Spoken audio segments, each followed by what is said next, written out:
Sin duda, los personajes de los que hemos estado hablando ni siquiera necesitan de presentación.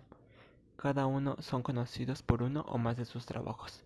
Y ahora nos toca hablar de tal vez el científico más reconocido de todo el siglo XX, Albert Einstein. Nació el 14 de marzo de 1879, en lo que actualmente es la ciudad de Ulm, Alemania. Sus padres eran Hermann Einstein y Pauline Koch. Su madre le enseñó el piano y el amor de la música misma, así como también cualidades como la perseverancia y la paciencia. En 1880, la familia se mudó a Múnich, donde se criaría durante 14 años. El hermano de su padre, Jacob Einstein, le influiría intelectualmente. En Múnich, la familia Einstein abriría un taller de aparatos electrónicos, Elektrotechnische.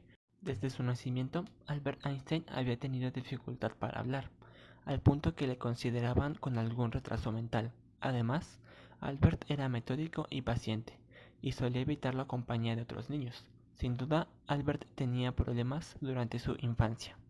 Cursó sus estudios primarios en una escuela católica.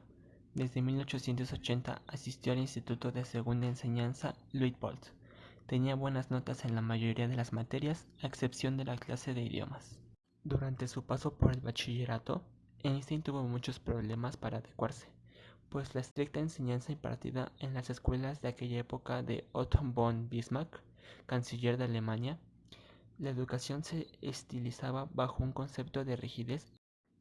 En 1894, la familia de Einstein tuvo que partir a Italia, dejando al pobre Albert en Múnich para concluir sus estudios de bachillerato.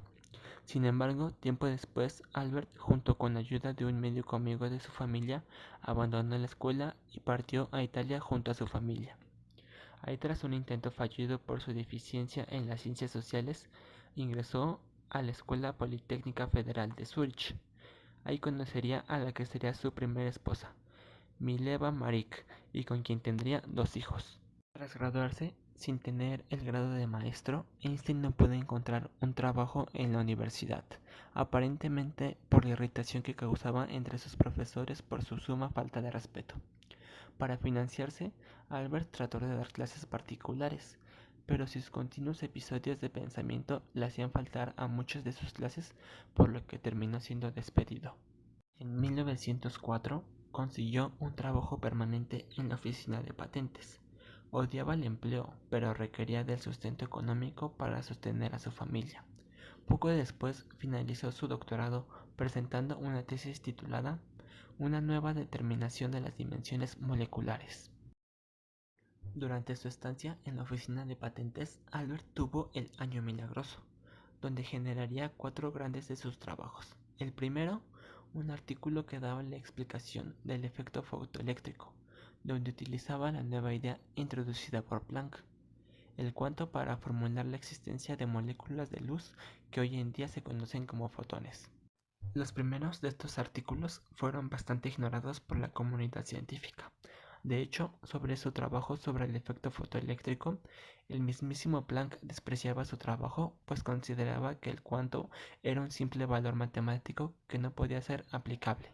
En 1908, por sus 4 maravillosos trabajos, fue contratado en la Universidad de Berna, Suiza, como profesor y conferenciante.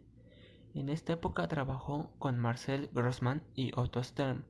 En esta época comenzó a llamar al tiempo matemático la cuarta dimensión. En 1916 presentó la teoría general de la relatividad, en la que reformuló por completo el concepto de gravedad.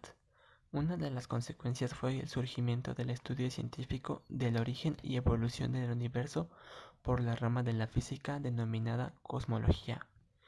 Muy poco después, Einstein se convertiría en un icono popular de la ciencia, alcanzando fama mundial, un privilegio al alcance de muy pocos científicos. En Berlín, en los años 1920, la fama de Einstein despertaba acaloradas discusiones. Los diarios conservadores atacaban su teoría. Se convocaban conferencias de espectáculo tratando de lo disparatada que resultaba la teoría especial de la relatividad. Incluso se le atacaba en forma velada por su condición de judío. En 1923 visitó España, entablando relación con José Ortega y Gasset, quien lo invitaría a dar conferencia en su organización. Al desembarcar en Barcelona, recibió un homenaje del rey Alfonso VIII de España, quien lo nombra miembro de la Real Academia de Ciencias. Tras la llegada de Adolfo Hitler al poder en 1933, las expresiones de odio por Einstein alcanzaron niveles elevados.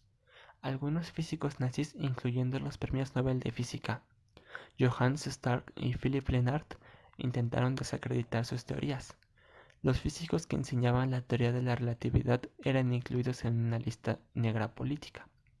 Einstein abandonó Alemania en 1933, con destino a Estados Unidos, donde se instaló en el Instituto de Estudios Avanzados de Princeton y se nacionalizó en 1940. El 16 de abril de 1955, Albert Einstein experimentó una hemorragia interna causada por la ruptura de un aneurisma de la aorta abdominal, que anteriormente había sido reforzada quirúrgicamente por el doctor Rudolf Nissen en 1948. Einstein rechazó la cirugía diciendo: "Quiero irme cuando quiero. Es de mal gusto prolongar artificialmente la vida. He hecho mi parte. Es hora de irse. Yo lo haré con elegancia". Murió en el hospital de Princeton a primera hora del 18 de abril de 1955 a la edad de 76 años. Albert Einstein fue un gran científico que hizo enormes aportaciones a la ciencia, incluso recibiendo el premio Nobel por su trabajo del efecto fotoeléctrico, y muchos de sus trabajos que no se pudieron verificar en su momento, ahora sí, gracias a los avances de la ciencia, incluso se puede llegar a pensar que estuvo adelantado a su época.